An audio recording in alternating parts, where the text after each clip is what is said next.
Good evening, lads and lassies. Irish Demon here, back with a live stream. Good to see everybody here tonight. Well, you might be wondering, why is it on this channel? Well, some good news, my friends. Some great news indeed. I got an email yesterday morning as I was on my way to get my Fauci ouchie. And it turns out I have been re-monetized, ladies and gentlemen. It only took them 3 months to realize that I did nothing wrong. And I have my monetization back. So absolutely delighted with that. It's a great result, especially right now. It could not have come at a better time just before I head back to Ireland. So super happy with that. So thank you all so much for those of you who showed your support and helped me out and put pressure on YouTube, on the Twitter, and all the rest of it. So thank you so much. Right, what's going on with my... There we go. My camera was askew. So anyway, what am I doing today? Well, I just saw a video the other day. Came up with my notifications, and I only just got around to watching it. And it is SciManDans questions for flat earthers. Now, when I heard about that, I was like, I wonder if I can answer those questions. Because here's the thing. When I saw the video notification come up, I was like, at first I saw him mention it on, I think it was on Twitter. And then I was like, maybe I could answer those questions, but maybe not though. And that's the thing. Would it be bad for me to not be able to answer those questions? So that's what I'm going to do today. We're going to have a look at some of the questions and see if I can in fact answer them. Now, I have not seen these questions beforehand. Dan hasn't sent them to me. I haven't watched the video.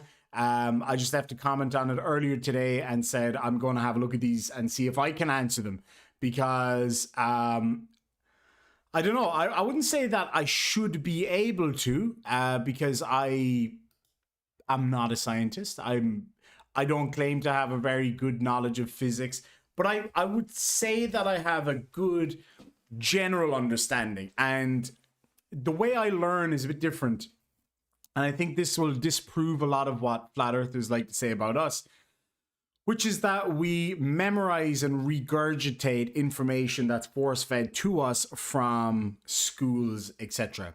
And that there's no actual thought that goes into how we learn, and that there's no practice involved in it, that there's no testing involved in it. So it'll be no surprise to you guys or anybody who's ever met me in my life that I do have ADHD, and I was diagnosed officially with that a number of months ago. And it answered a lot of questions for me, especially where learning difficulties were concerned.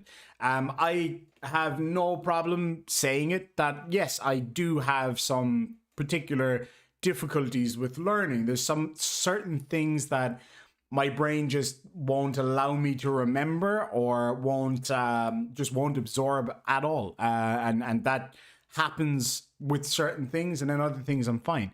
So, for example, my memory about very specific things is just incredible. Absolutely incredible. Very sharp, very accurate memory about certain things, especially things that I'm interested in.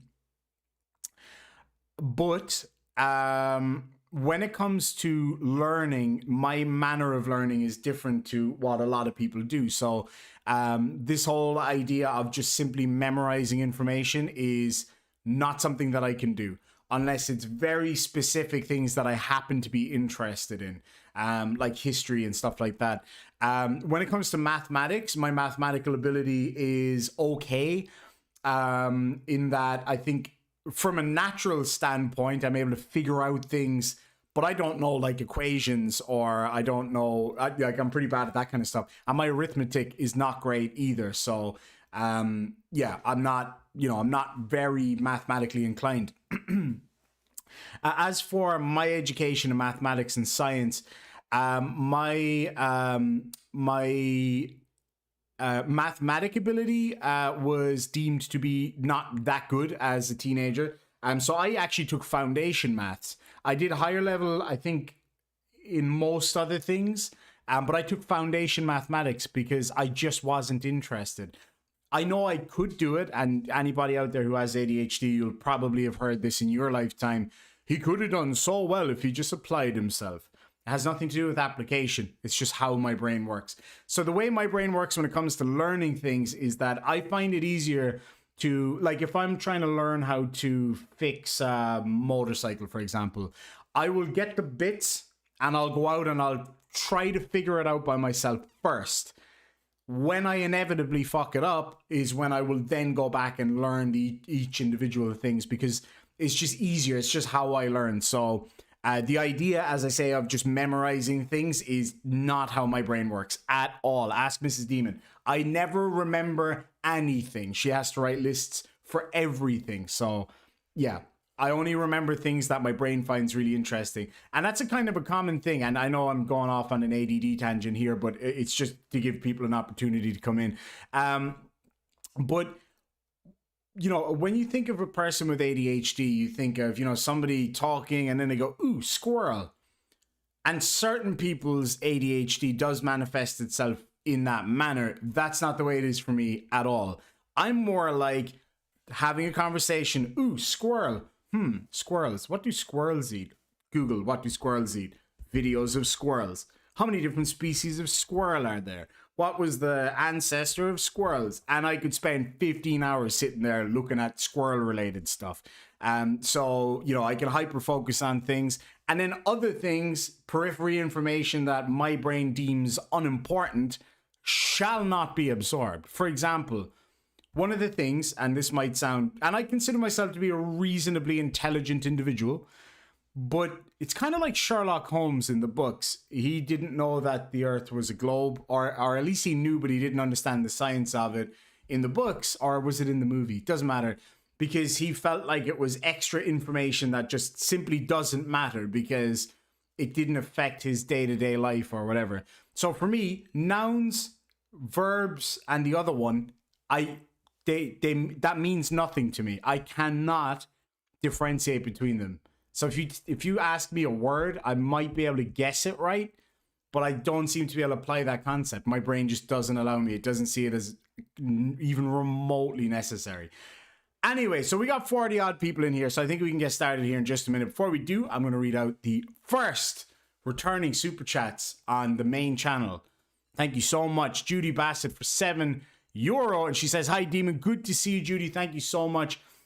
And you're the first super chatter back since my, what would you call it? Since being taken down by the man. And then my good friend Timo Lynch for €5 says, there have about a quarter pint of Temple Bar prices now that you're monetized. Thank you so much, my friend. I really appreciate it. Temple Bar can go eat it. I want to go to the beer house. Good to see you, OTP Lawyer. Hope you're doing well. And F'd Up World, how you doing, my friend? All right, so let's have a look. I'm going to see. Now, I saw STSD said that having watched the video, he wouldn't have been able to answer them. And that doesn't give me much hope, because I feel like you would have a much better ability where physics are concerned. I don't know what level of physics these are. I think it's high school level or maybe primary school level. Even so, I'm not holding out too much hope. When it comes to concepts of physics, I understand how things work, but where I get tripped up is with the different values and stuff. So, like, you know, the different measurement values, whatever it's called. You guys know what I'm talking about. Anyway, so let's have a look here at the video, and I might just ask my Chihuahua handler to please handle the Chihuahuas. And she still got the zoomies. Oh, anyway, so all right, so this is SciManDans looking very confused there. Probably thinking, why is this Irish guy looking at me on my screen? All right. So the video is entitled, I sent 9 flat earthers a physics exam question. So yeah, I assume it's probably, teenage exam, because I think university level will probably be too hard for the majority of people. Frank Perry, good to see you, my friend, for $5 says, good morning, my brother. Congrats. Get the channel memberships back on if you can too. I absolutely will. I'll be doing that probably in the morning, my time, when I have time to sit down and go through everything and get it all sorted out. Thank you so much, Frank. I really appreciate it, man. Mandelbrot says it is high school level and you need to include units with your answer. You need to know what a hertz and a pascal are. Hertz is something to do with frequency, and pascals is pressure, right? Is it pascals of pressure? I think Tony told me this before. Okay, anyway, so the rules are as follows. I'll take each question as they come. I'll obviously pause before the next question.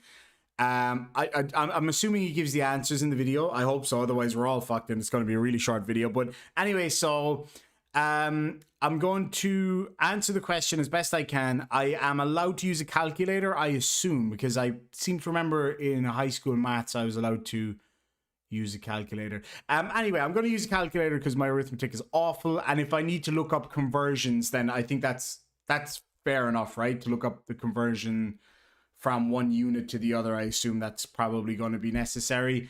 All right, well, here goes. Take it away, Dan.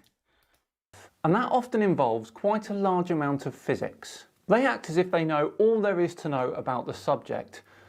That actually, sorry to interrupt you, your Danliness, the Pope of the globe Earth, froth-mouthed, heliocentric, what else? I think that's his full name. Yeah, we'll go with that. That'll do. Anyway, so Dan makes a really good point here. Here's the difference between me and the majority of flat earthers. Not all flat earthers, of course. But the difference between me and the majority of flat earthers is that I don't claim to know a lot about physics. In fact, I don't really claim to know anything about physics, bar the very basics and having a rudimentary understanding of how things work. And once it's explained to me, I can visualize it. I've got a really good I can visualize things in 3D really well. I just sometimes find it hard to put numbers to it. I don't have dyscalculia or anything like that, but numbers and me just don't mix too good. Too goodwell. Anyway, but you know, a lot of these flat earthers, because of the Dunning-Kruger effect, they think they have this vast knowledge of physics, but in actuality, all they're pretty good at doing is just using big words. Basically, it's just word salad, and they don't actually understand what they're saying, evidently, because they believe the earth is flat. But anyway, let's hear Dan out and see where we go from there. Before I do, I got a super chat at Thor Rasmussen, my good friend. Thank you so much for your super chat. For 50 dicks, says, happy to see you back at it again. May all the best viewers. Thank you so much, Thor. I really appreciate it, my friend. Thank you. Another person who's been here since the very start. Anyway, so here we go. And this got me thinking, how much do they really know? Not a lot.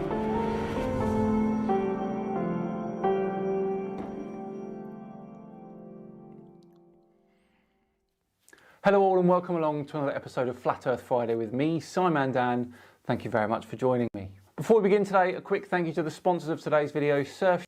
I'll probably just skip over the sponsor stuff. I do use Surfshark VPN, not really on this computer. I probably should, but it seems to. I don't know about you guys, but it seems to slow down my computer. But I do use it on my iPad. Or go to surfshark.deals and 3 months extra. So yeah, if you want to try out Surfshark, lads and lassies, go to surfshark.deals/SciManDan, code SciManDan. Free. Right, back to today's video, where we're thinking about just how much flat earthers know about physics. You'd like to think that it would be some kind of prerequisite to know at least some basic physics if you're trying to convince people that the Earth isn't a sphere. To add to that, actually, I hope I'm not doing it prematurely, but to add to that, not only are would you need to have some understanding of physics to understand physics, which is what determines or what shows us what the shape of the Earth is. But not only that, but you're the one that's also claiming that all of the physics geniuses out there are wrong and you're right. Bear that in mind. I mean, what's the more reasonable answer here? Millions of experts over centuries are all completely wrong and lying, and some, no disrespect to anybody who doesn't have a formal education, but some uneducated dude who clearly doesn't know anything, usually religious extremist, etc., they're right. Those little weird group of people, they're right. Everybody else is wrong. Lying, Illuminati, they, them, all that bullshit. Anyway, moving on. Right? Well, this got me thinking. So I decided to send a GCSE foundation physics question to 9 of the biggest flat earthers. So GCSE would be... Jen, GCSE is like junior cert, right? And A levels is leaving cert. Is that right? Yeah. Okay. So to clear that up, in Ireland and the UK, you do one lot of exams when you're about 15-ish, third year. I don't know what grade that would be in America. Yeah. So grade third year would be grade 5, I'd imagine, in America, the 5th grade. No idea. What do they do here? Grades as well, like that, right?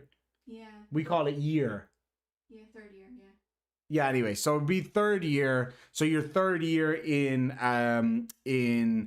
Irish high school, or we call it secondary school, you do one lot of exams, and that kind of helps decide what you do for the next 2 or 3 years, depending on what you do.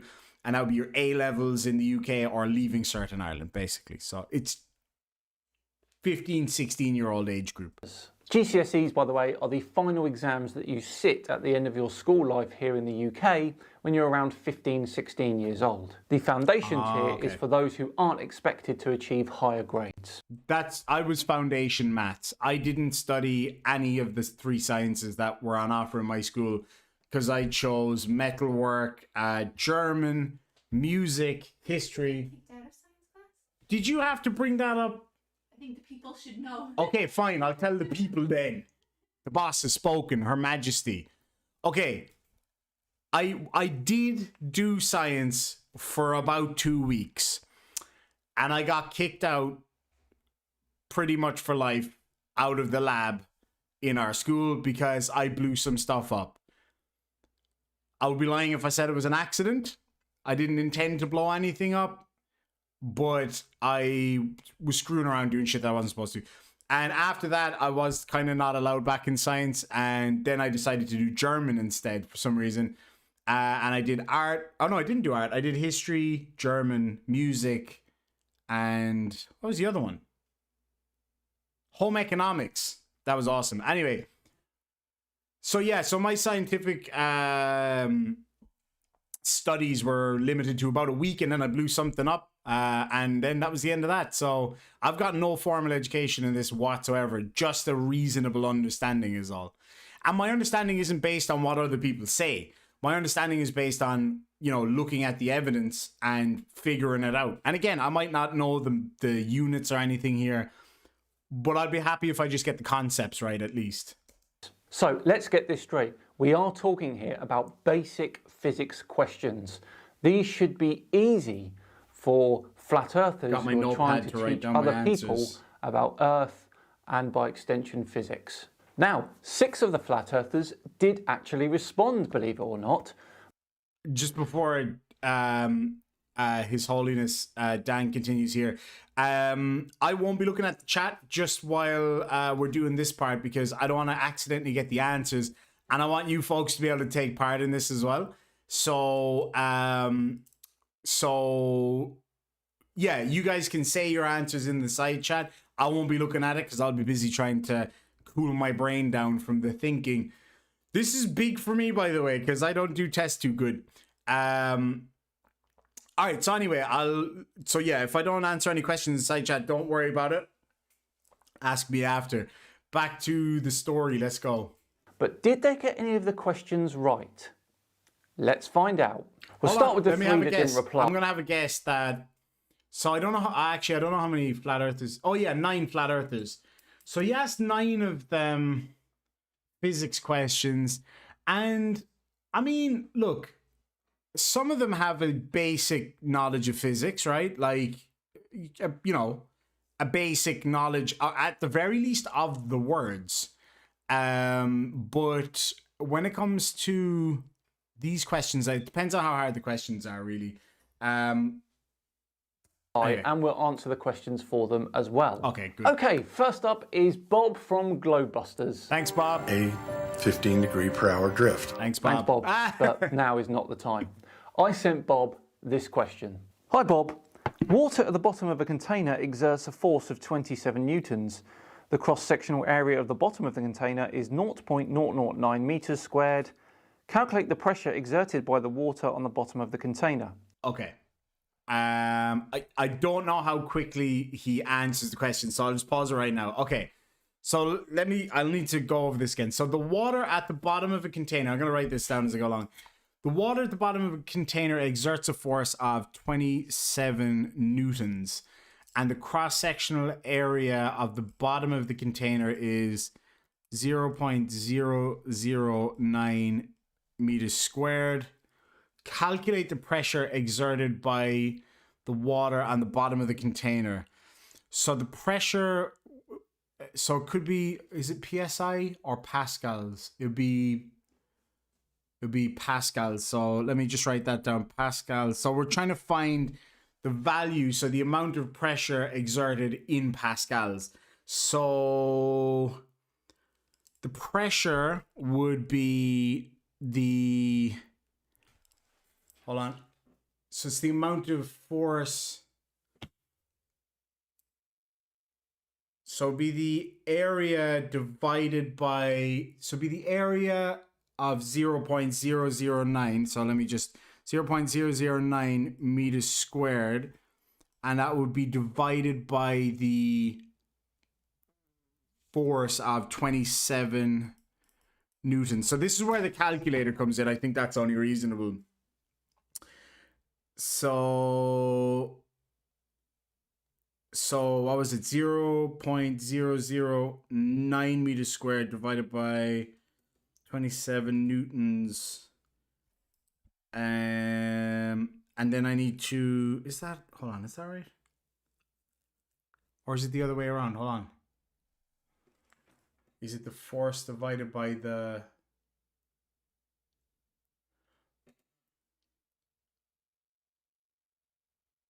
so hold on. Let me see, this is what I'm talking about. It's the equations are what gets me. All right, so the force is 27 newtons and the area is 0.009 meters squared. So would it be the force? So it'd be force over area, right?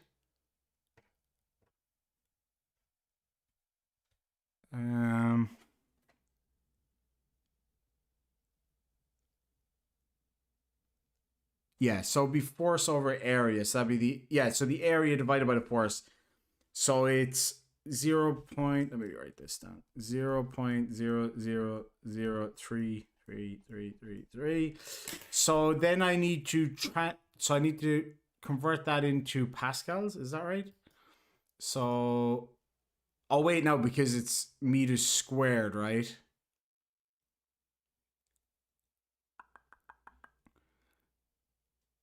So if you,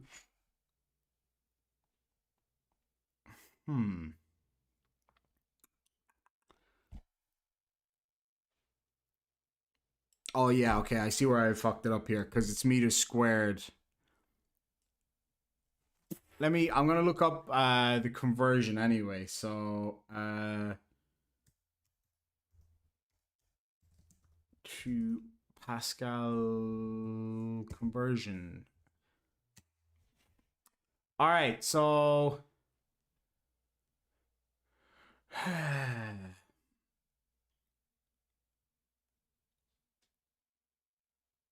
oh, okay, I get it now. So it's the same per square meter. So all right, let me just try this the other way around. So 27 divided by 0.009 is 3000. So it is the force. Oh, okay, now it makes sense. So it's the amount of force, which is the 27 newtons, divided by the area, not the other way around. So that leaves, so 27 divided by 0.009 is 3,000, and 1 newton is equal to 1 pascal, it seems. So 3,000 pascals?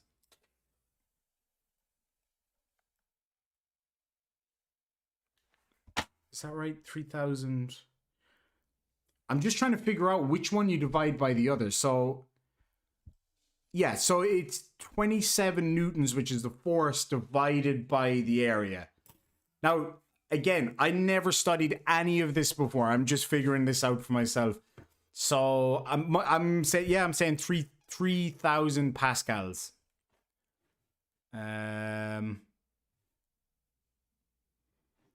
Yeah, so 10 newtons is equal to 10 pascals per square meter. So is it 3,000 pascals per square meter then? That's my guess. 3,000 pascals per square meter. Let's go. You have 24 hours. I gave them all a 24-hour time limit, by the way. Makes it more interesting. Someone so take Bob score. unfortunately didn't reply to this, so we'll help him out, as this clearly was a bit too testing for him. Now, pressure, of course, is force divided by area. There you go. So if we get our figure of 27 So I had it the wrong way around the first time. Fair enough. newtons and divide that by 0.009 meters squared, we get an answer of 3,000. And since pressure is measured in pascals, the answer should be 3,000 pascals. So is that, was I right in saying that that is 3,000 pascals per meter squared? Or is it just 3,000 pascals? Or is there no difference? If anybody can confirm, that would be awesome.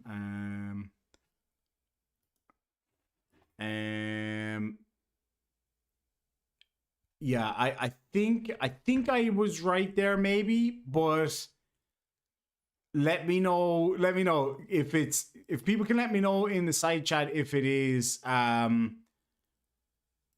pascals per meter squared. I'd appreciate it. Oh god, we've got some German speakers in the side chat here. I'm just checking to see the side chat to see if we can get some consensus.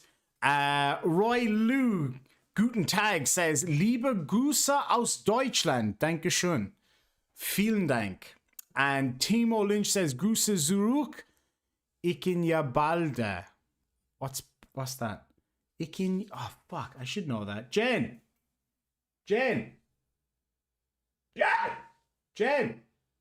Oh, she's got her headphones on. Jen's pretty good at the old Germanian. She's even better than I am. And I'm not good, so that's not very hard. Lord Illuminous Pooh, good to see you, my friend, for $10 says, Anubis, mortal, your heart is balanced with a feather. You are now on the precipice of heaven and hell. Do you have any last questions? Me. Were you like the first furry or what? Anubis. Hell it is. Light her up, boys. Thank you so much, Lord Luminous Pooh. No idea what you're talking about, of course. Oh, wait. Anubis. Isn't Anubis the Egyptian god with the dog face? Am I right? You dog face pony soldier. And then YouTube Surgeon General, thank you so much for $10 says, here you go, but you're only allowed to spend it on your favorite vice. Let me see. What's my favorite vice? That's a good question. That is a good question. I might need to get back to you on that one. All right. So how did I do, guys? Pascal is a unit of pressure. That already means per area. Oh, okay. Yeah. I get you. Alrighty. Mr. Malor, thank you so much for $2.99 says, the secret is to keep hitting the rocks together. Thank you so much. Alrighty. Let's have a look at the next question. So I said 3,000 pascals per meter squared. He says 3,000 pascals. He is the heliocentric pope, so I think he's probably right. Do I get the win on that one though, lads and lassies? 1 for yes, 2 for no. Do I get the point? I think I do get the point on that one, because it was a pretty good shot at it, to be fair. Alrighty. Do I have to show my work, miss? All right, moving on. A 15 degree per hour drift. No, Bob, Thanks, Bob. not 15, 3,000. Moving on, the next flat earther that didn't respond was Mr. Mark Sargent. Here is Jesus. the GCSE physics question that I sent him. Hi Mark, what is 1 astronomical unit? You have 24 hours. Now, Whoop. Hold your astronomical horses there, Danny boy. Oh, wait, no. Danny boy's kind of reserved for Daniel Pratt. But anyway, 1 astronomical unit is... Hold on. Oh, fuck. Now, this one could maybe be a trick question. So I'll check the chat at the end of this one and see what you folks think. So my understanding is 1 astronomical unit is the distance between the Earth and the Sun, which is... See, here's the thing. Because of the way the orbit is, we're at different distances away from the sun at different times. Not by a huge amount. Well, obviously, it is a huge amount relative to us, but, you know, relative to the orbit of the Earth, it's not that much. So here's the thing. Is it the average of the whole orbit combined, or is it at one particular point or one particular point in time? But either way, an astronomical unit is the distance from the Earth. It would make sense that it would be the average distance if you're going to use it as a unit of measurement. So the average distance from the Earth to the Sun, which is about 148 million miles. I think it's 148 million, something like that. Is there a different unit of measurement though that he's looking for here, and I'm missing the point? Anyway, that's what I think it is. So let's have a listen here. Mark, of course, as I said, didn't respond to this one. Was that because he didn't know the answer, or was he just ignoring me? Who knows, but all the same, we're going to help him out on this one. This one is a bit of an easy one, Mark. 1 astronomical unit, or 1 AU, is a unit of distance used in astronomy that is equal to approximately 150 million kilometres, which is the average distance between the Earth and the Sun. But I'm sure you already knew that, Mark. Hey. Hold on, did I say miles? I meant kilometers. If I said miles, I meant kilometers. So that's it. That was the answer. All right, 2 for 2. I'm pretty fucking chuffed with that. All right. Final flat earther who failed to respond to me was Mr. Eric DeBay. Here is his question. Hi, Eric. Write down the equation that links gravitational field strength, gravitational potential energy, height, and mass.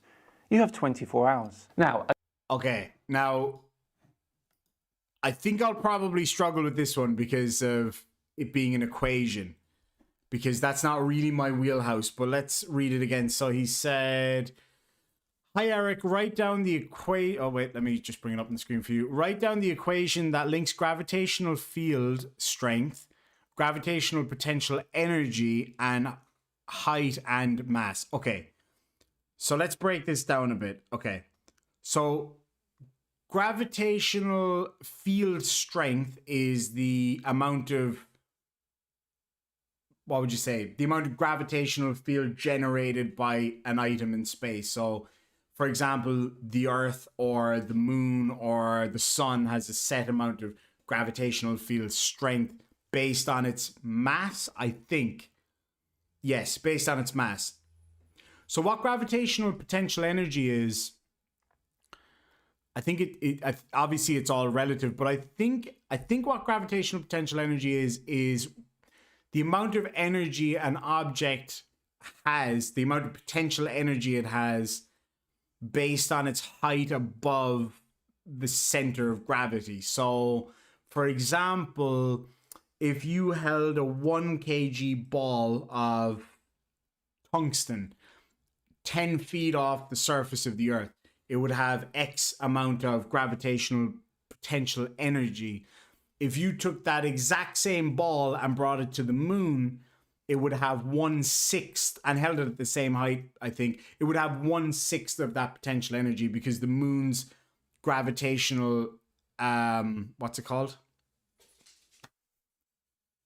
gravitational field strength is about 1/6 that of the Earth, I think.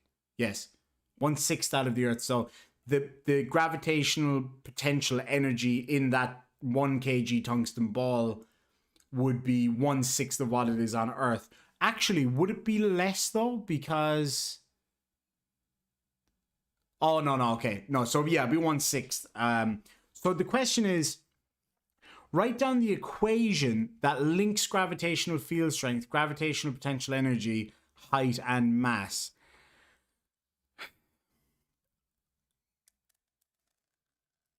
So gravitational potential energy is, so it's all based on the mass of the object and then the mass of the object that's generating the gravitational field. So let's say Earth and the tungsten ball, right? So they're my two objects. So the Earth, so I'm going to write this down. So I'm just going to say E equals, E is Earth. So E equals the gravitational field strength. I know it isn't, but yeah. So gravitational field strength. The tungsten ball, so we'll call that TB, is the, so we need the mass of that.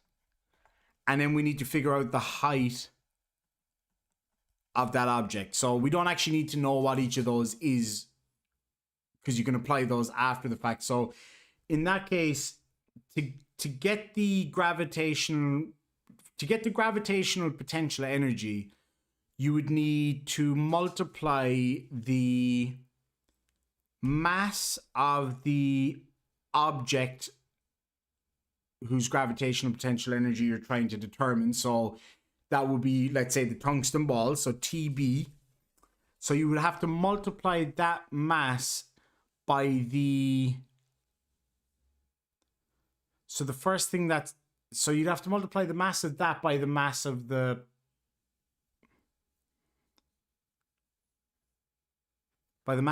planet. So, and then multiply that by the height of how high it is above the Earth. So by H. So it would be so TB is tungsten ball. See, this is how I remember things. This is how I work things out. So the tungsten ball is the mass. So it would be the gravitational potential energy is the mass multiplied by the gravitational field strength of the Earth, whatever that is, or whatever planet or whatever astronomical body it's on. So let's say 1g, so it would be the mass of the ball, which is say 1 kg, multiplied by 1g, which would be the gravitational field strength of the Earth, I think. And then you multiply that by the height. So yeah, it would be the mass of the object multiplied by the gravitational field strength multiplied, is it multiplied by the height or divided by the height?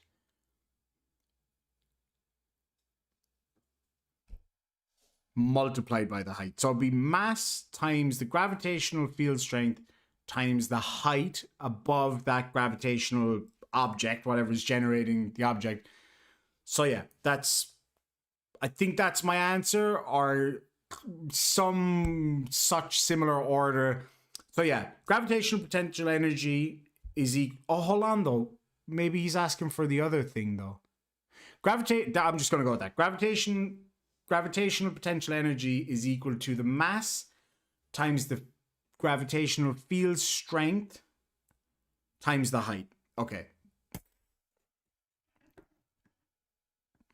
But do I need to know the values of those though? No, surely not. Not if I'm not given any. Anyway.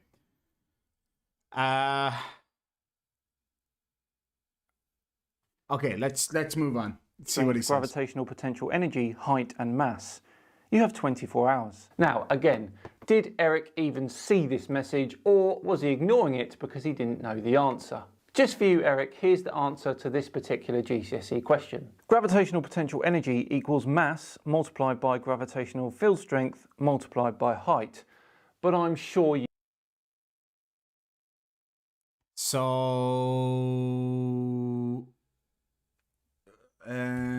multiplied by gravitational field strength. Question. I don't think I got it exactly right, but I think I might have been on the right track. Let me just... Gravitational potential energy equals... Oh, wait, I should bring this up on the screen. Sorry, guys. You, Eric, here's the answer to this particular GCSE question. Gravitational potential energy equals mass multiplied by gravitational field strength multiplied by height. But I'm sure you already knew that. So, if you were to write out that equation, how would you write it out, though? Oh, okay, so that's actually the equation there on the screen, is it? Like, right there. EP would be the gravitational potential energy. I don't know why it's EP. Can anybody tell me why it's EP and why the P is in that position? I don't understand that at all. So M equals mass. I should have known that, not tungsten ball. M equals mass, which is in kgs. G is gravitational field strength. Oh, so G is just gravity. Okay, I get it. And that's in newtons per kg, is that it? Or newtons divided by kg? I don't know. And then height is meters, obviously. And then gravitational potential energy is J. Joules? Yeah, joules, surely. Yeah, joules. Okay, cool. So I don't know if I got that right. Did I get that right? Did I get it right, or was I just close, or let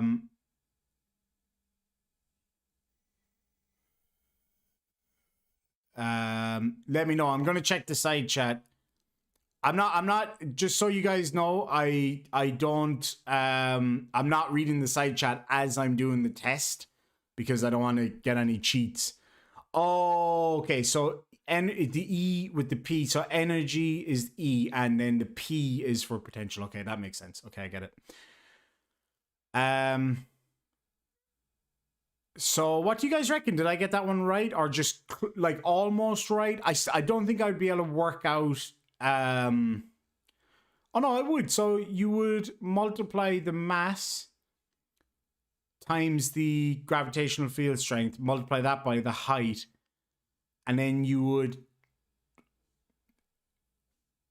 that would be the, what would that number be though? How do you convert three different things into, how do you convert the three different things into joules? We'll cover that another time, I think. I'm going to look into that though, because that's interesting stuff. See, now I'm interested in it. I would never have cared about this before this video. So thank you, Dan. Genuinely, thank you, Dan. I would never, and no disrespect, I would have never found this interesting before now. So thank you. That's awesome. It's like the other day when we were talking about negative exponents, and I kind of understood it, but not to a level where I could explain it. Probably still not to a level where I could really explain it, but I understand it a lot more now, and I really enjoyed learning it. But that's the way my brain is. I can't force myself to learn things that I'm just not interested in. But no, this is really great. I love this. Anyway, I'm not going to look at the chat anymore for the next question. Gravitational field strength multiplied by height. But I'm sure you already knew that, Eric. Now, on to the 6 flat earthers who did actually respond. And of those 6, only one of those flat earthers had a genuine attempt at the GCSE question. So the first person to respond was Mr. Quantum Eraser. Here is his question. Hi John, a crate on a crane weighs 11,500 newtons and is lifted vertically 2.60 meters. Calculate the work done to lift the crate. You have 24 hours.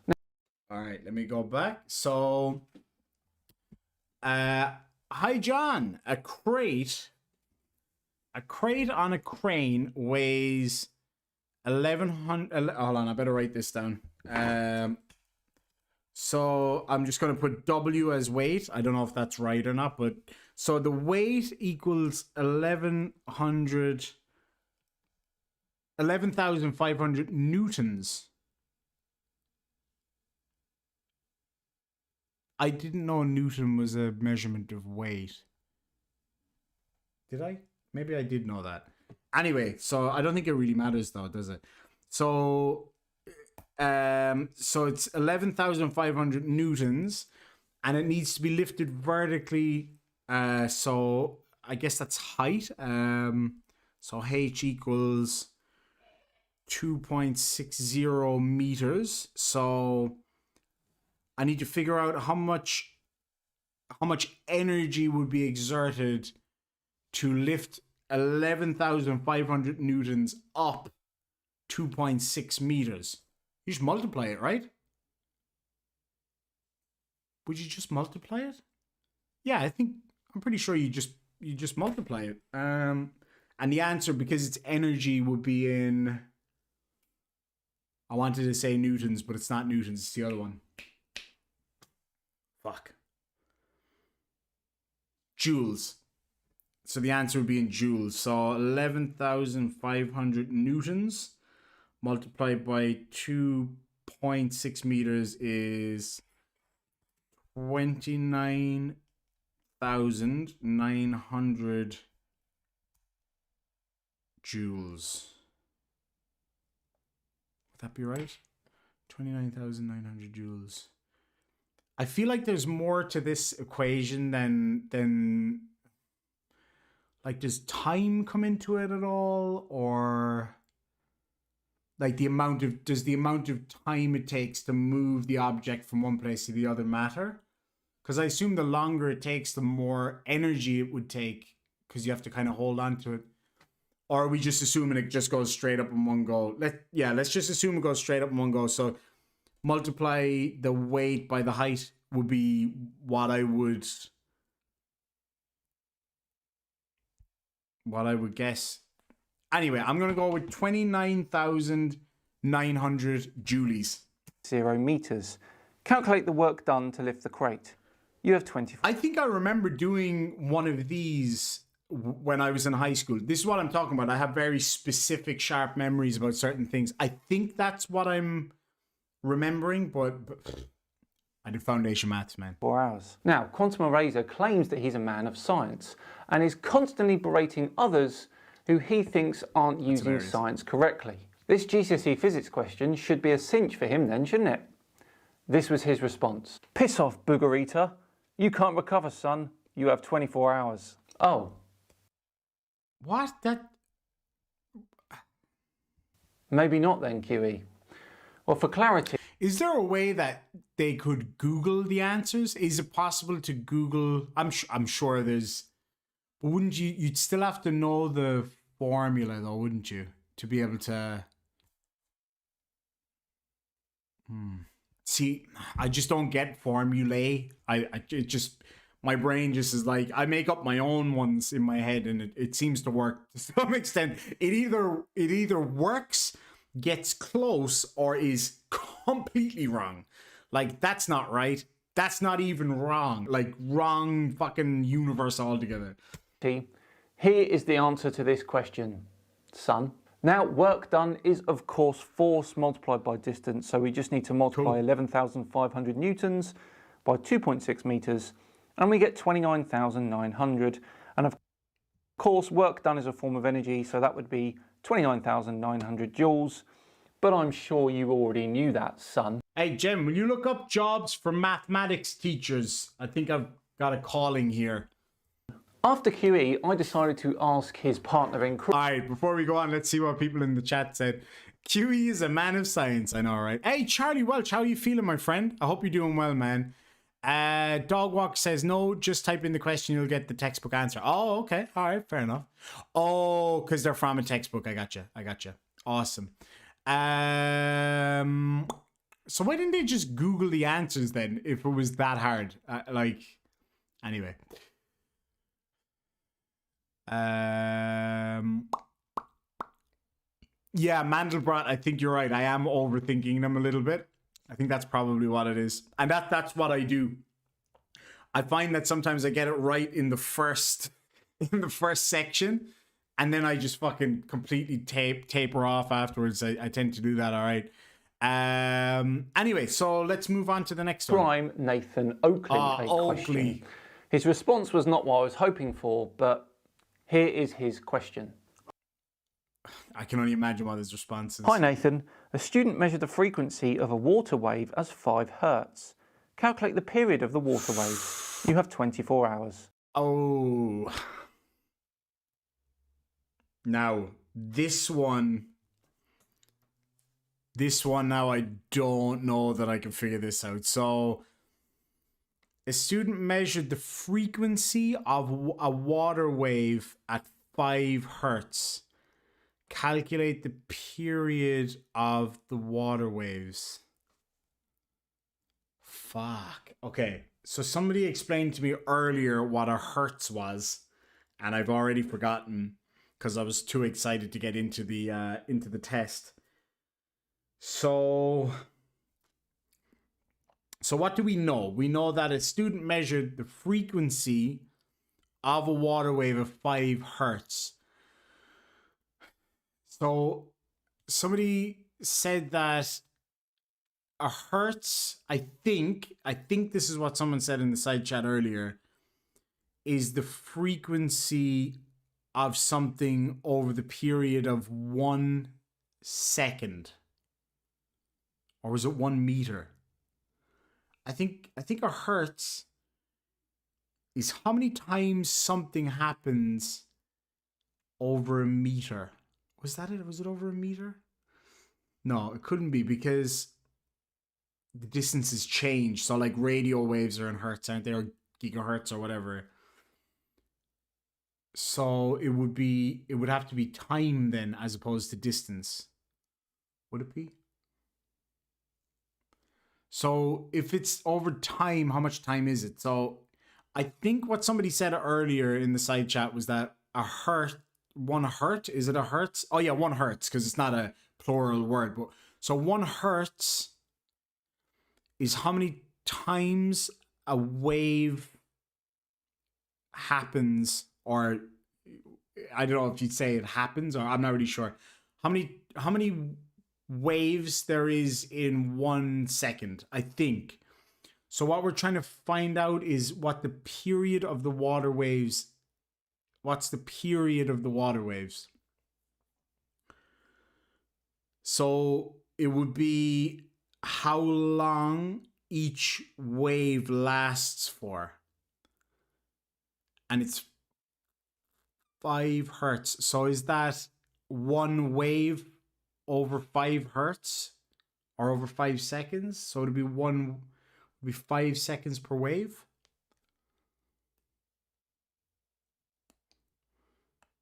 I need to write it down. So a hertz.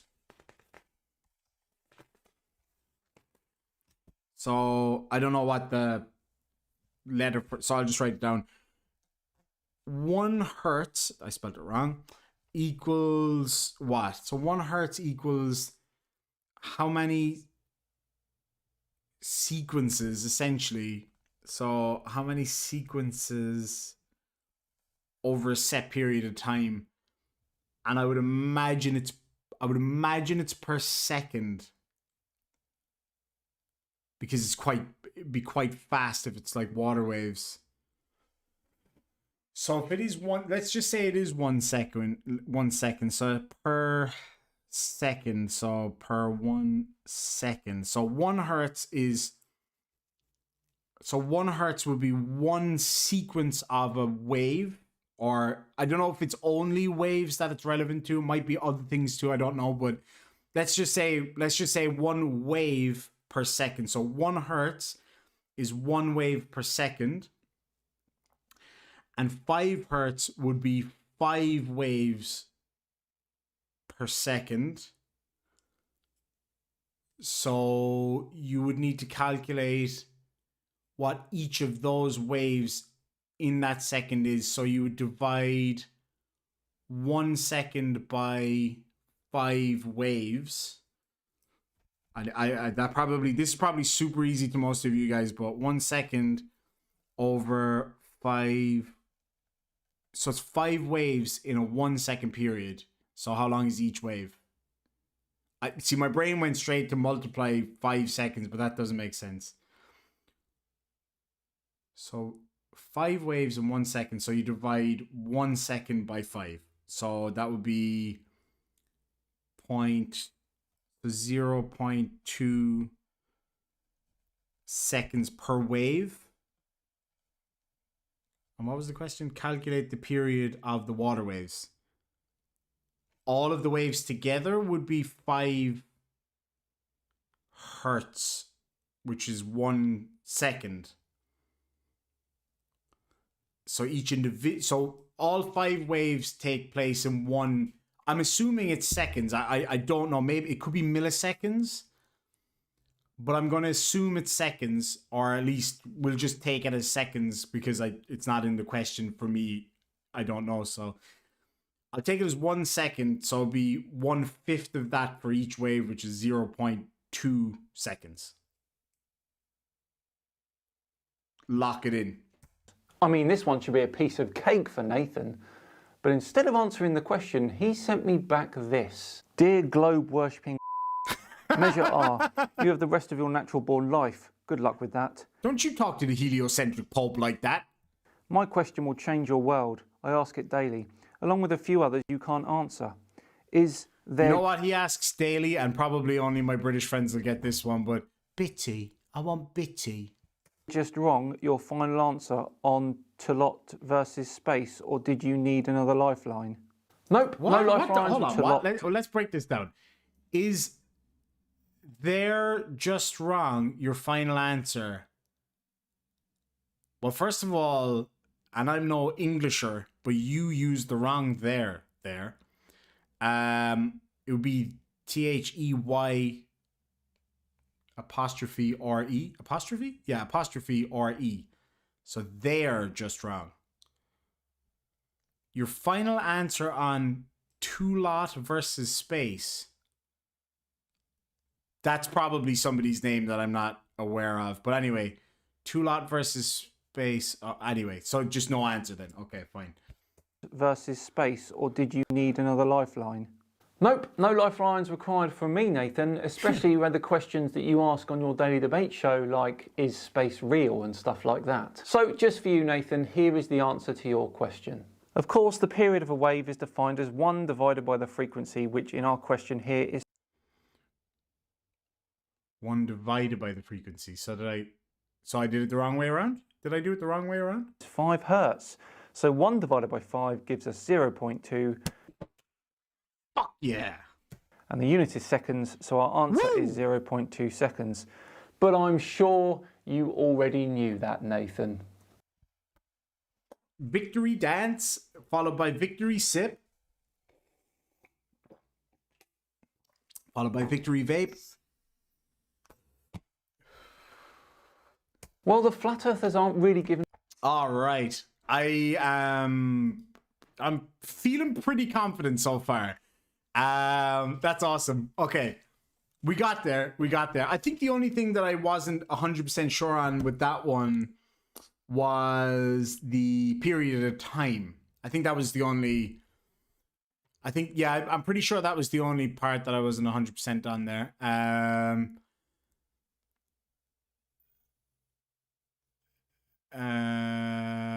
Sable Eagle says it's 5 waves per second, not 5 seconds per wave. It says right there in the question is it has a frequency of 5 hertz. See, I don't know what that means. Like that's my point. I don't know what any of this means. So it's just I'm literally just trying to figure it out for myself.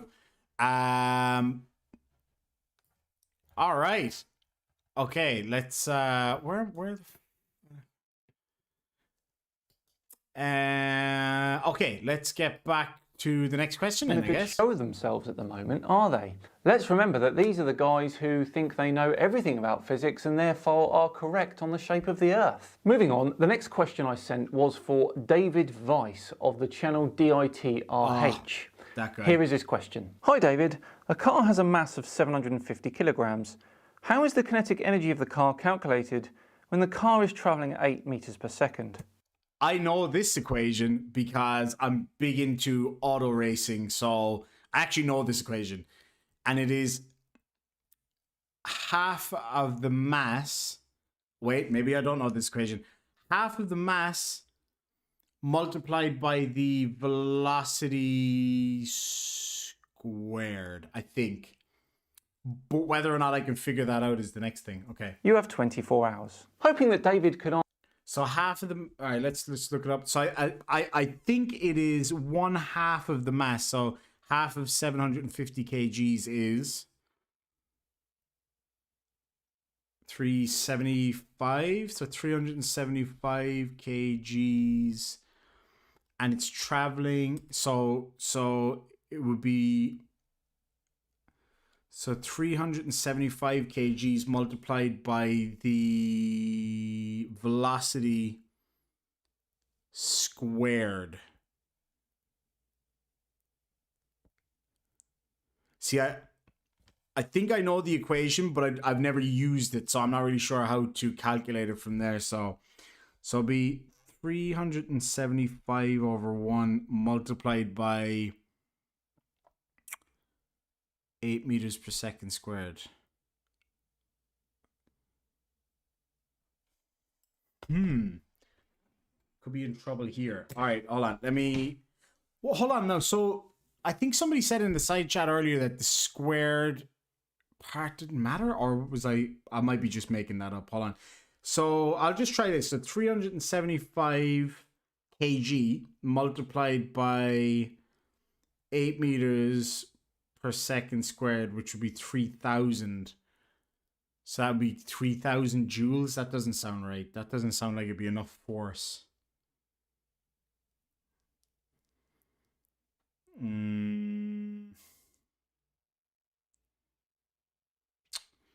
No, that doesn't sound right at all, does it? 3,000 joules. So if it's the velocity squared...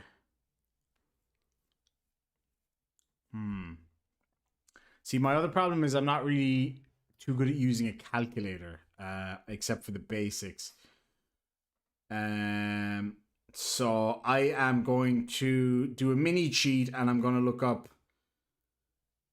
a better calculator on my phone. So that didn't help. That's actually worse. The Google calculator sucks. So I'll just use the regular calculator. So I need to multiply half of the mass. Is it half the mass or is it double the mass? Why would it be half the mass? No, it's definitely half the mass. So it's half the mass, which is hold on, calculator. 375 multiplied by 8 meters per second squared, which is 64. So hold on, is 8 squared 64? Yeah, 64. Is it?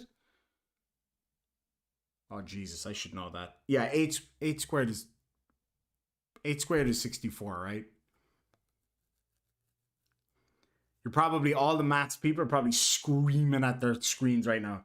So 375 kilograms. So that's half of the mass of the vehicle, multiplied by the velocity squared, which is 64, and that gives us a value of 24,000 newtons. Newtons per meter? Newtons per meter squared? No. Joules. It'd be joules because it's energy. It's kinetic energy. So it'd be joules?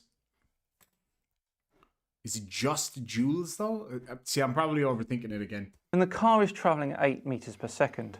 You have 24 hours. Hoping that David could answer a relatively simple kinetic energy question, he instead sends me back this. Why don't you come on a show with us live and next talk Globe Earth proofs? You have 24 hours. So did none of them even answer the questions this offer. At all? And of course I responded with this. Does that mean you don't know the kinetic energy in relation to the question? A yes or no will be fine. Thanks. And David did not respond, so I can only assume he didn't know the answer. Not to worry, matey, that is what I'm here for. So kinetic energy is of course calculated using the equation half multiplied by mass multiplied by the velocity squared, which would be half multiplied by 750 multiplied by 8 squared, which gives us a total of 24,000 joules. I want to Hope fucking that clears roll. things up for you, David, and I look forward to getting to your... I hope I was able to. I wish I was able to do this during a high school. I'd be a fucking PhD by now. Probably not, because most people already probably know the answers to these anyway. But all right, let me see who got it right in the side chat. God damn it, I gotta say, it's probably unimpressive to those of you who are already good at maths or whatever. But for me, I'm pretty happy with myself so far. To be fair, I did know that equation from it was on a video I watched recently about Formula One racing, about a really bad crash, Grosjean's crash where the car caught on fire, and they were measuring the amount of force that was exerted on the frame of the car when it impacted the railing and at that velocity. So that's the only way. That is the only way that I would have been able to figure that out. Otherwise, I would have not. Although I probably would have figured it out, but no, probably not. Probably not. Anyway. All right, next. How many questions are left? Your email of thanks. Okay, our next flat earther to receive a GCSE physics question is none other than Level Earth Observer. Now, he constantly gets that cockhead. I got a problem with him, by the way. I'm going to be hopefully doing a video about that tomorrow. Wrong on his channel. I wonder if he can get this right. Let's find out. So I sent Level Observer this. Hi, Elio. The speed of a wave is calculated using the following equation. Wave speed equals frequency times wavelength. Water waves in a ripple tank have a wavelength of 1.2 centimeters and a frequency of 18.5 hertz. How does the speed of these water waves compare to the typical speed of a person walking? Jesus. What kind of a... Hold on. All right, I'll just read through this. Oh, wait, it's probably not up on the screen, is it? Okay. All right, let me read through this. This one, it's kind of similar to the one a couple of questions ago about the wavelength. So the speed of a wave is calculated using the following equation. Wave speed is equal to the frequency multiplied by the wavelength, okay? Water waves in a ripple tank have a wavelength of 1.2 centimeters and a frequency of 18.5 hertz. Okay. How does the speed of these water waves compare to the typical speed of a person walking? Jesus. Okay. So, but I don't know what the speed of a person walking is. How would I know that? I'll have to Google that. Anyway, that goes without saying, because I wouldn't even be able to guess what that is. Probably just, what, a mile an hour? A couple of miles an hour? I don't know. We'll figure it out in a second. All right, so I think the question is much more bulky than what I think it is. So wave speed is equal to the frequency by the wavelength. We know the wavelength and we know the frequency. So I'll just do it the other way around so that I don't get mixed up. So it's 18.5 hertz is the frequency. And it says in the equation above, it's the frequency. The frequency multiplied by the wavelength is what the speed is. So the frequency, 18.5 hertz, multiplied by the wavelength, which is 1.2 centimeters.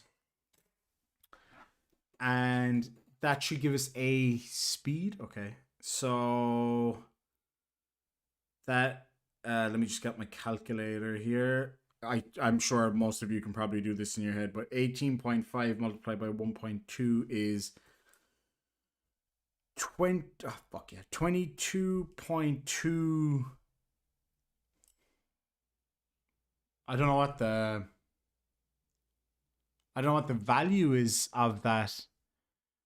22.2 meters per second, I assume, because is that the standard measurement? Let's just go with that. 22.2 meters per second. So now I'm just going to Google how fast does the average person walk. I think that's fair enough, right? Because there's no equation that I can see to help me with that. What is the average walking speed of a human? Well, for me, it's fucking probably half of whatever this will say. So the average walking speed of a human is 3 to 4 miles per hour. So I'll in meters per second. Let's see. So the average walking speed of a human is 1.4 meters per second. So it is 22.2 meters per second minus 1.4 meters per second. So the waves in the wave pool are 20.8 meters per second faster. Or does he want to... How does the speed of these water waves compare to the typical speed of a person walking? That's the answer, isn't it? So the waves are 22.2 meters per second and the person walking is 1.4. Does he want a percentage of that?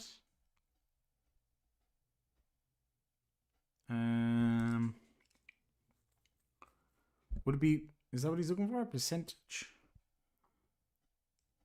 Or is it just the difference? I think... I assume it's just the difference. So minus 1.4. So 20.8 meters per second difference. Or is it... How does the speed of these water waves compare to the typical speed of a person walking? Well, that's how they compare, right? Or no, because that would say what is the difference. So then it would be percentage, right? So...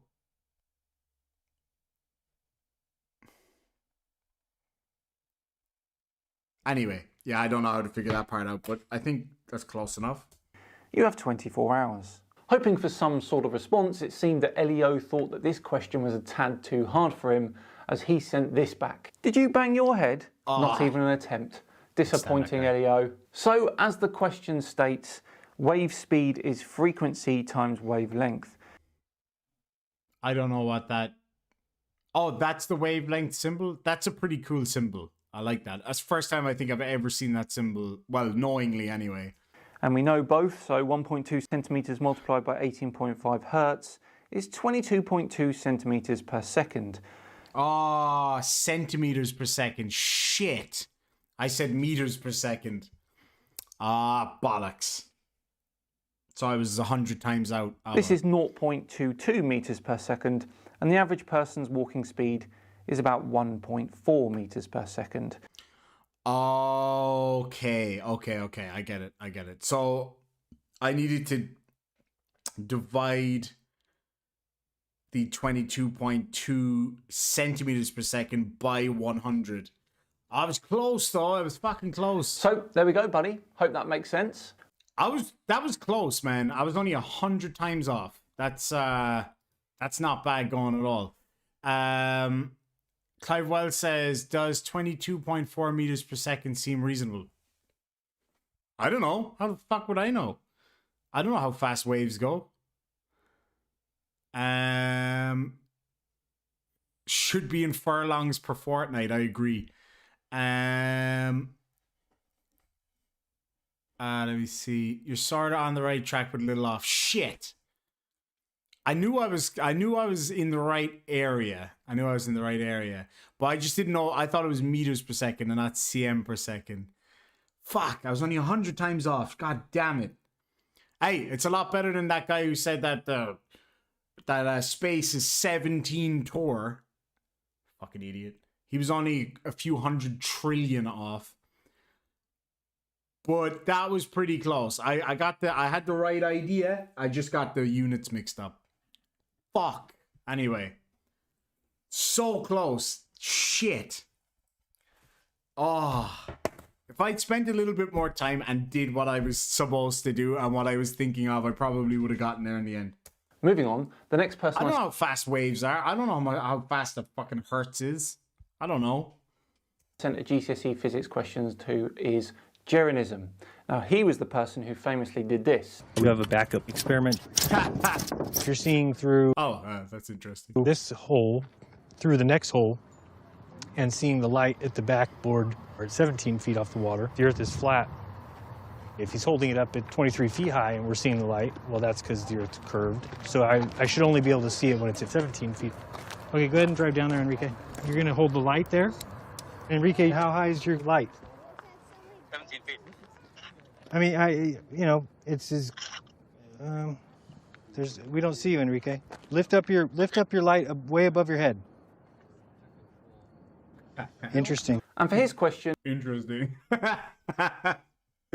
Would you not have tested that before you did it on Netflix? Oh, the holy mortifying shame of it.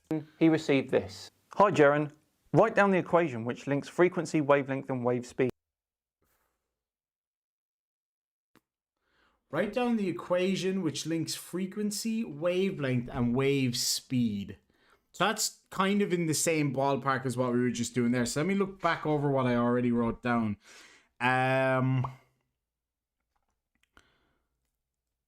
So the wave, so we ascertained that the wave speed, because he already said that in an earlier one. So the wave speed is the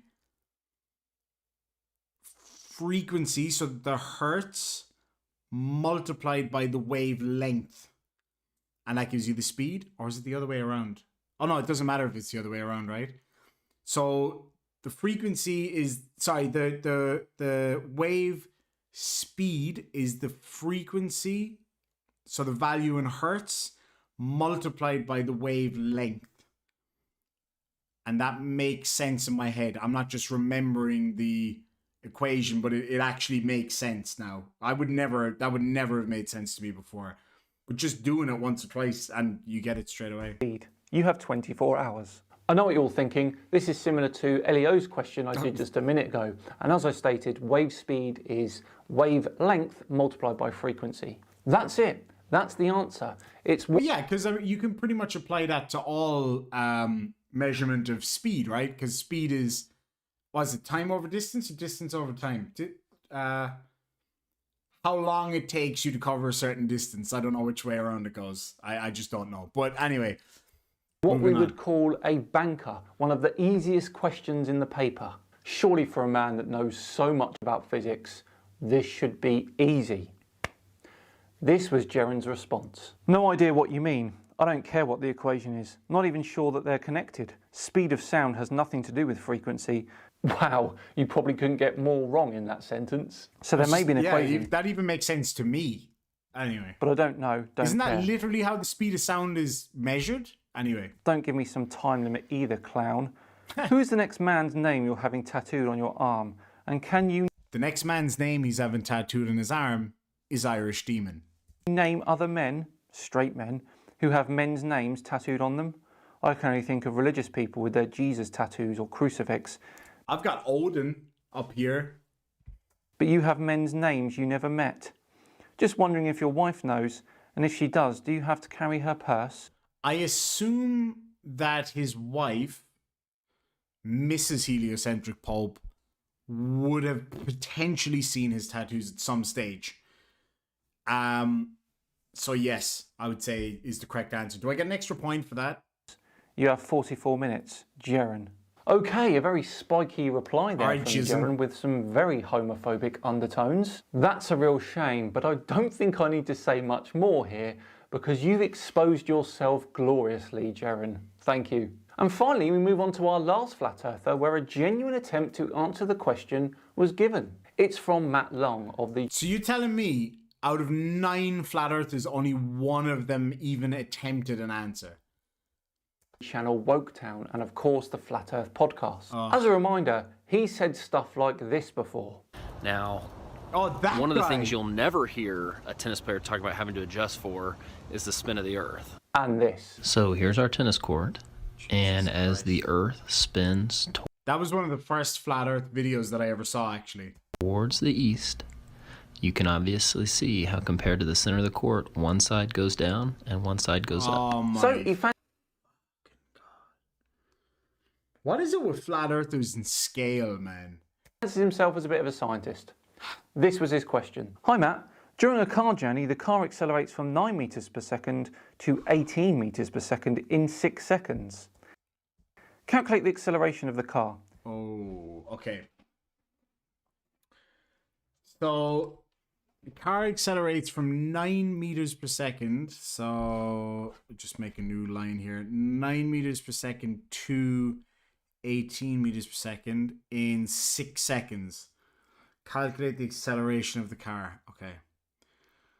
So we'd be looking for, so I'm just going to put A as acceleration would be the amount of time it takes for the, not speed, but the, what's the fucking word? The velocity to change. So which one do you, so it would be the, so it would be the change in velocity divided by the amount of time, because you're breaking it up into each, you're breaking up that change of velocity per second over that 6 seconds. So it would be, what was the distance? So, oh, sorry, the velocity was, so it went from 9 meters per second squared to 18 meters per second. So the difference in velocity is 9 meters per second squared. So you would divide that by the amount of time, or is it multiply it? This is where I always get confused. It would be divided because you're breaking it into 1 second portions, essentially, I think. So you divide the 9 meters per second squared by the 6 seconds that it takes to change the velocity. So let me get my calculator out here. So it'll be 9 meters. Sorry, did I say per second squared? I didn't mean per second squared. So just 9 meters per second, because it's the velocity. And you'd be dividing that. Oh, fuck yeah. 9 meters per second divided by 6 seconds. So that'd be 1.5. But 1.5 what though? What's the measurement of acceleration? 1.5.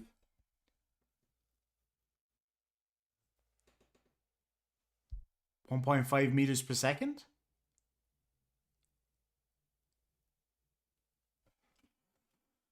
During a car journey, a car accelerates from 9.8 meters per second to 18 meters per second. So there's a difference of 9 meters per second in acceleration over a period of 6 seconds. So the acceleration value would be in meters per second then. And we calculated that at 1.5. So 1.5 meters per second. You have, that's what I think it is. No, it wouldn't be multiply, because that would mean that you were going 6 times faster than that, wouldn't it? No, it would actually mean you were going 6 times 6 squared. So you'd be going 36 times faster than that, I think, if you were to do it the other way around. I'm just confusing myself now. I think it's 1.5 meters per second squared, because it's 9 meters per second over a 6 second period of time, which is 1.5 meters in each one of those seconds. And that's the addition of acceleration per second. So 1.5 meters per second. 24 hours. Now, this is possibly a bit tricky, so I was wondering what I'd get back. Now, if he said it's possibly tricky, that worries me a little bit. This was his response. I wouldn't think you would be reaching out for me for math help. And I, of course, replied saying, humour me. Now, before we check his answer, let's check and see how we solve this one. So acceleration is defined as the change in velocity divided by the time taken. So I'm going to just do this as I go along. So the acceleration, so that's A is equal to the, so the change in velocity. So V, is that minus U? Is that the same? Is that, so acceleration equals change in velocity over time taken. So is that the, are they two separate equations, or is it the same equation just written differently? So A equals acceleration. So that's the same as that. And then T is obviously time, or time taken. So time. And then the V, whatever. I don't know if that is that line a minus? And I don't know what the U is. So if that is a U, I don't know if that is a U. But I'm assuming that thing in brackets equals change in velocity. So that's the same equation, just written in a different way, I think. So A equals change in velocity. So that's the 9 meters per second over the time, which is 6. Okay, so yeah, 1.5 meters per second. Which means the acceleration would be 9 divided by 6, which is 1.5 meters per second squared. This squared. Shit. How did I get that wrong?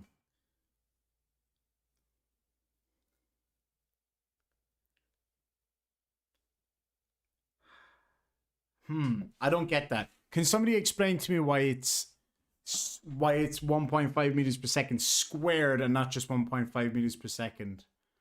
Because I don't understand the difference. But I was pretty close. I was on the right track. was Matt's response, 3/2. Now, technically, he does have the correct maths. The answer is 1.5, which is 3/2. But he failed to include the units. So well done, Matt, for actually answering the question. Now, I could be doubtful here and say that he Googled it, but I'm going to give him the benefit of the doubt. I don't understand why the others couldn't at least give some serious thought to their questions. We know why though, don't we? Pretty much every single flat earther out there, and Matt Long, I'm currently not including you in this, knows absolutely nothing about physics. Yet they sit there and expect people to listen to them and believe them regarding the shape of the Earth, Earth's rotation, and how space can't exist because of thermodynamics. They wax lyrical about optical physics and Coriolis. They speak about drift and gyroscopes and curvature and space travel. Yet on the whole, they can't answer some simple physics questions designed for 15 and 16-year-olds. So here is a challenge, and it goes for any flat earther out there. If you can sit and pass a GCSE foundation physics paper, then I will no longer include your channel or you in any Flat Earth Friday material ever again. That's it, I'll leave you alone. And not only that, I'll advise other Flat Earth debunkers to leave you alone as well. Plus, I'll take up that challenge. If any of the flat earthers are willing to do that, I will do the exact same thing. publicly congratulate you as someone who understands physics Likewise, I will do that too. and science. So there we go. Roll up, come and have a go if you dare. Of course, no one will, but just in case, my email is SciManDan@gmail.com. Get in touch. Well, there we go. Another Flat Earth Friday done and dusted. What an enjoyable one that was. Really like setting it up as well. If you enjoyed it today, then please do like the video and subscribe as well if the feeling takes you. That was awesome. I actually really enjoyed that. I never thought that I would enjoy doing mathematics. But I did. I actually feel tired now because of the amount of brain power that it took to do that. I think I was pretty close on the majority of them. So I think I got, out of the 9 questions, I got 7 correct. I think, like, completely correct. I think. And maybe, so I got 7 correct and I got 2 almost right. One of them I was only 100 times off. But in reality, I just didn't do it right at the very end. I just put in the right value, but I had the right idea. I said meters per second. What was it? I said meters per second instead of centimeters per second. And with this last one, I think I said 1.5 meters per second instead of 1.5 meters per second squared, I think. But I would say overall I did pretty well, I think. Let me know what you think. Well, that would have been an A, right? If that was a full exam, I would say that would have been an A. Would it have been an A? Yeah, it was just exactly real Cygnus. It was just the units that I got a little bit confuzzled on. And actually, that's not bad for me considering I don't know any of these units. I literally had to just figure them out on the fly for myself. So I'm I gotta say, I'm pretty happy with myself on that one. I didn't think that I would get. I figured I would maybe get lucky on maybe two. Maybe two I would have gotten lucky on. But yeah, I'm pretty happy with that. Now, of course, bearing in mind again that this is foundation level physics for 16-year-olds. So I mean, this to anybody who knows anything about physics would probably have been an absolute doddle. But you know, I'm as I say, I'm pretty chuffed with that. I didn't expect to get that many, so happy days. Thank you, Dan, for the opportunity. It was that was a lot of fun, actually. I'd love to do that again. Actually, that was pretty cool. So that was definitely a pass, and the centimeter one was acceptable. Awesome, guys. Well, anyway, I've got to say I am actually exhausted. I'm exhausted after that. That took so much out of me, more than I actually thought it would, to be quite honest with you. So yeah, I'll probably call it a night very, very soon. But yeah, as I say, I'm pretty happy with that. I can't wait to tell my mom. I'm actually going to tell my mom, because we used to laugh about how bad at mathematics I was. Unflat Earth, thank you so much for the super chat for 10 New Zealand dollars, or 10 kind of Australia dollars. Says, I have a question for you. If Dan Pratt's water heater is 60 degrees Celsius, then how far away do you need to be to smell his BO? You have 24 hours. I don't need 24 hours. I can smell it from here, and I'm in Australia, the other side of the planet. I don't think the temperature even matters at that point. It's more, you know what the worst part about BO would be in that scenario is not temperature, it's the humidity. It's like that smell that just sticks to your soul, man. Ugh. That fucking guy is so gross. I haven't actually looked at any of his videos lately, because it's like I'm totally done with that guy. He's just not worth any of our time at all, man. And like I gotta say that like I enjoy doing these kind of streams a lot. My favorite streams is to actually have people on. It's just been really tough because I'm, as I say, you know, you guys know I'm moving back to Ireland in just a few weeks now, and it's been pretty hectic getting prepared for it. There's a lot of things that I've got to do. Like today, I just boxed up a whole load of stuff to send back home. And so I've been working like crazy hours trying to cover just everything, getting everything sorted out. So trying to get people on the show, it has become hard to do, because I just kind of do them, you know, spur of the moment for the most part. And like this stream, I only decided to do this just like very recently, like a couple hours ago. So it was totally worth it though. It was a lot of fun. But once I go back to Ireland, my plan is to have a set kind of times that I'm going to be doing my shows, doing my live shows, putting out my videos. Because when I go back to Ireland, I have a plan to start filming documentaries. That's one of my ambitions in my whole life. So I'm gonna have to start working on that too. So the plan is to start kind of getting to work on all of that and all that kind of stuff. Wishmaster Brazen is in the house. Thank you so much for joining us, my friend. I just I brought over your spanner from the other channel, because thankfully this channel is now officially back up and running. We're monetized again. It's awesome. I honestly, hand on my heart, did not expect it. I thought that YouTube would just ignore me and that would be the end of it. But no, I gotta say, thankfully they've seen the light. They've seen the way, the truth, and the light. So anyway, just with respect to the channel, because I know a lot of people were worried over the past couple of weeks that I was giving up. And I wasn't giving up. I was just taking a week or so off because I was just stressed out of my head. So I was just like, you know, trying to figure out where I want to go with the channel, what I want to do. I still want to cover some FE stuff. I'm going to start covering some of the religious extremism stuff as well. So like, you know, Kent Hovind stuff and all those kind of guys, tearing those guys to shreds.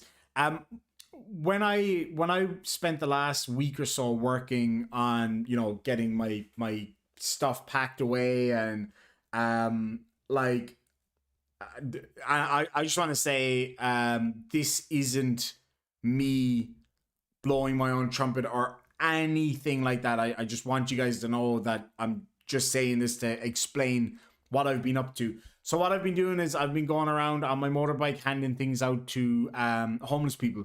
Where I live, there's a lot of homeless people, and they're in a pretty they're in a pretty bad situation around here. So like yesterday when I got the news, I was on my way to get my second jab, and I got an email that said, "Congratulations, you have been accepted into the YouTube partnership program."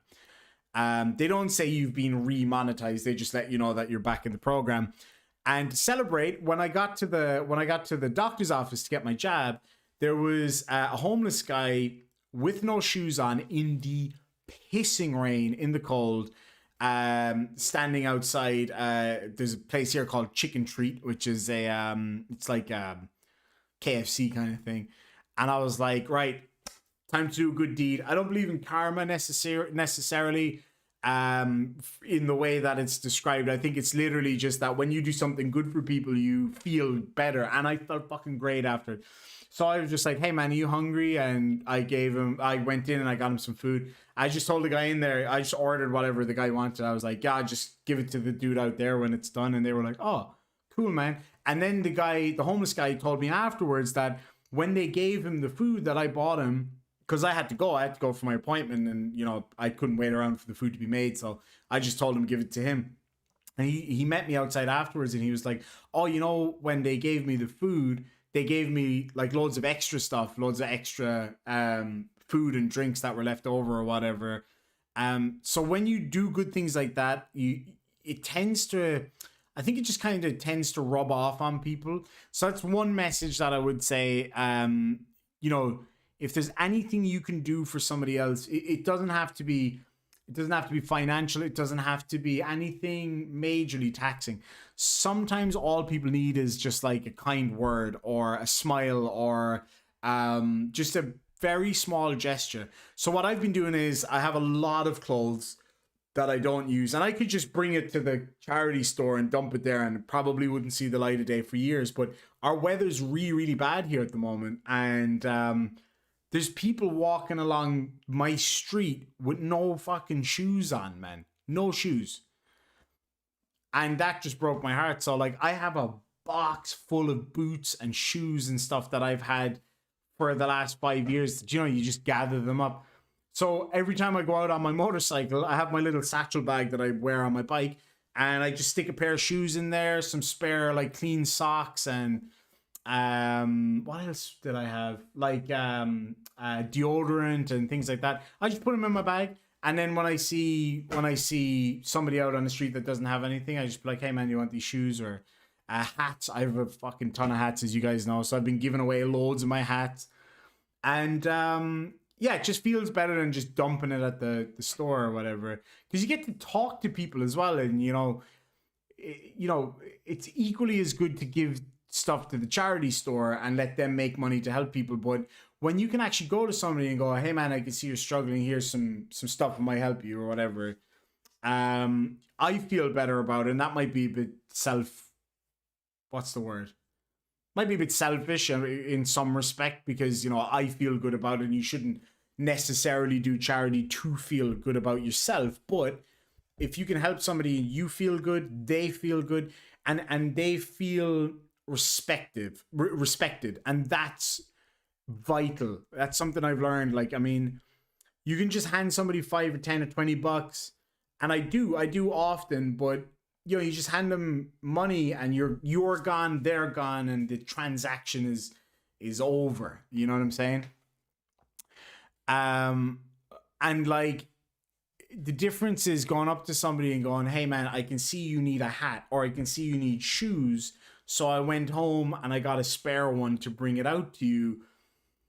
What that does to that person is go, oh my God, like somebody actually saw me in a time of need, realized that I needed help in a specific way and went out of their way to achieve that. And so, yeah, that's my message for today. If you can help somebody in some way, even as I say, even if it's just a smile or a hello or just saying something nice to them, sometimes that's all they need, man. Especially like homeless people and stuff that are on the street, because they just get ignored by everybody. So just coming up and going, hey man, how you doing? Yeah, good man, you know. Sometimes that's all it takes. Sometimes that's all it takes. If you look around your house, there's a good chance you have something that you probably haven't used in a couple of years that you could give to a charity shop or give to a person who needs it, and brighten up somebody's day at the very least, and help them out. So that's just my message. Somebody asked me, actually, I think it was Tim. Tim, first of all, thank you so much for the €2 super chat. Says, congrats on being monetized again. Thank you so much, my friend. It was a long, hard road. It really, really was, because the worst part about it is just as I was getting the channel going, it was just starting to pick up steam and it was really going places. They immediately demonetized me and I hit the fucking roof, man. I was done with it because I'd put in 1.5 years of my life into building this channel up to what it was and what it is now and what it's going to be in the future. I put so much time and effort into it, and to see it immediately stripped away with no explanation and no recourse was devastating. And it could not have happened at a worse time, because I had just switched into overdrive working on the channel to build it up to what I want it to be, which is I want to do this for a living. I want this to be my job. I love doing this. So that was a huge hit. But if it wasn't for you guys in the community supporting me, you know, like on Patreon, and then eventually my new channel got monetized and getting support over there. If it wasn't for that, then I probably would be gone from YouTube. I just wouldn't have the willpower to do it again. Like Team Skeptic, FTFE, Johnny O, JL, Tony, and a bunch of other people were there, just giving me that push I needed to keep going. And I'm glad that they did, because I would have been lost without them. And all of you folks keeping me, like, I'm looking at a few names out there like Frank Perry, Wishmaster Brazen, YouTube Surgeon General. All of you guys like have been, you have no idea how much support you guys have been for me. It's, you know, and like Thor and who else was involved? Just loads of people, man. Just loads of people. It's been a pretty awesome experience for me, despite it being difficult and genuinely, and I'm not giving the poor ear here or anything. It was genuinely very difficult to go through that, because I lost thousands of dollars. I'm not beating around the bush here. I lost thousands of dollars as a result of that, because I had sold things to put into buying. Like, I bought a new computer like the day before I got demonetized. I spent $3.5 grand on a computer and all the gear. And then I got demonetized and I was like, shit, what do I do now? And so I had to sell a load of shit. So yeah, it was rough, but it was a massive learning curve. I know now what I can and can't do, basically. What I can and can't show on the channel, and people that I can and can't bring on. Things like that. So it's been a learning curve. It was a harsh, very harsh learning curve, but it all comes down to one simple thing, one very simple thing, and that is simply the support of the community, creators and viewers alike. No matter what happened, you guys were always there. Limey Play, another person, like Christian. I'm seeing all the names, like Unflatter, Tio Fungi, another one who's just always there with me, supporting me. Just seeing you guys' names come up in the side chat gives me that boost I need. Timo Lynch, another one. I mean, like, just you guys, you have no idea. You have no idea. I know I'm being all soppy, but it's legit, and you guys deserve that. You deserve that recognition, because I know for a lot of you, us creators are important people in your lives, because I know from talking to a lot of you folks that a lot of what you have in life and a lot of your happiness in life comes from interacting with us and with other viewers on our channels. And for me to be able to provide that outlet for people and to be involved in that is massive. And that was ultimately more important than the money, by a fucking long shot. But when I had to stop doing YouTube every single day to go back to work, to reinvest in another vehicle to do my job, it was crushing. It was soul destroying. So it was really hard to get back into it. So just having those messages, people sending me ideas for videos and such, made all the difference. It's what brought me back. It's what made me keep going. I had a really rough patch last week. I went through a bit of a bad time. Just things were getting on top of me or whatever. And then, you know, a few people reached out, and it just, made all the difference. It really, really did. Let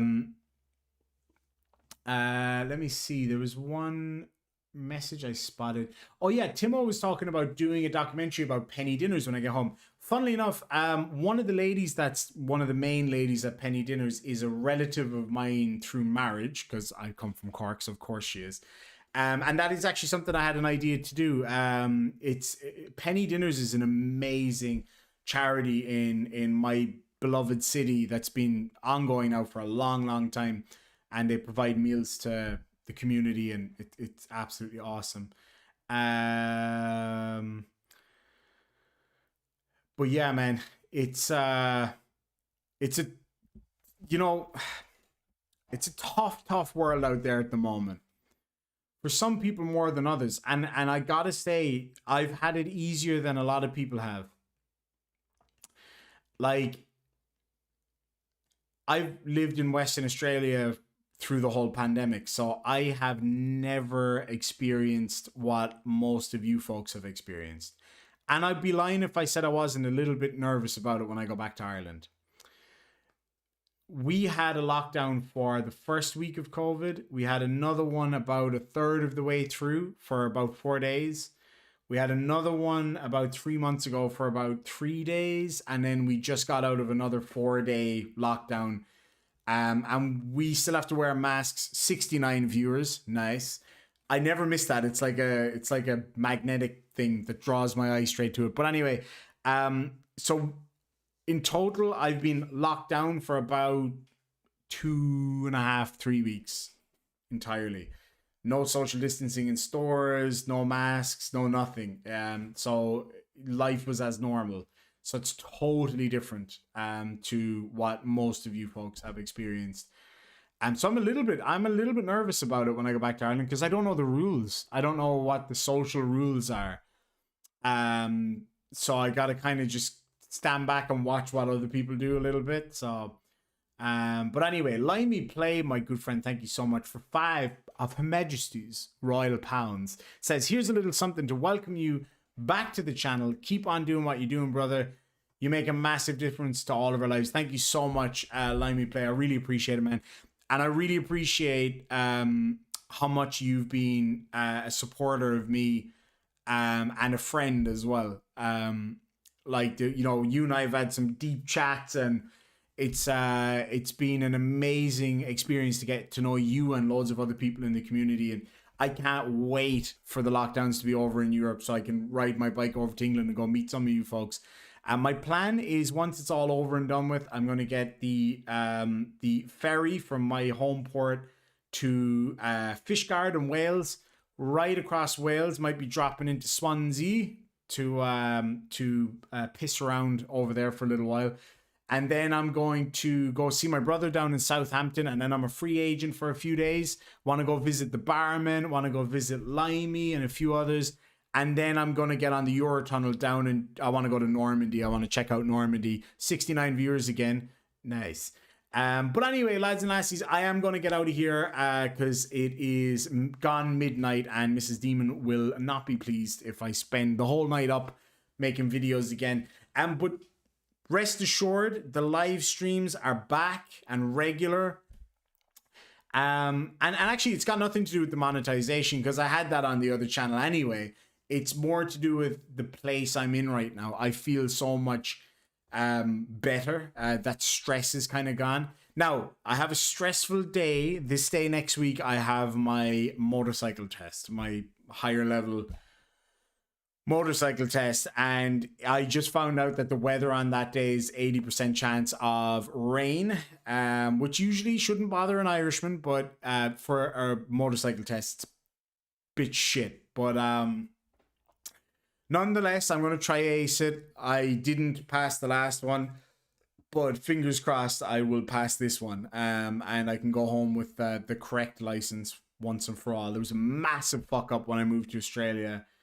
And when I renewed my license back in Ireland before I moved out here, they didn't renew the motorcycle part.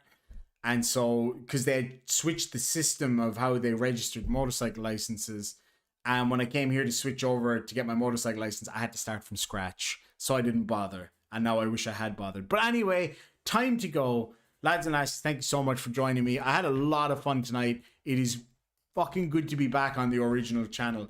The other channel will probably slowly start to change, morph into something a little bit different. I will make memberships live on this channel tomorrow night for tomorrow night's live stream. I'm going to try to get JL Warren on tomorrow for a chat. I'll get in contact with him and see what he says.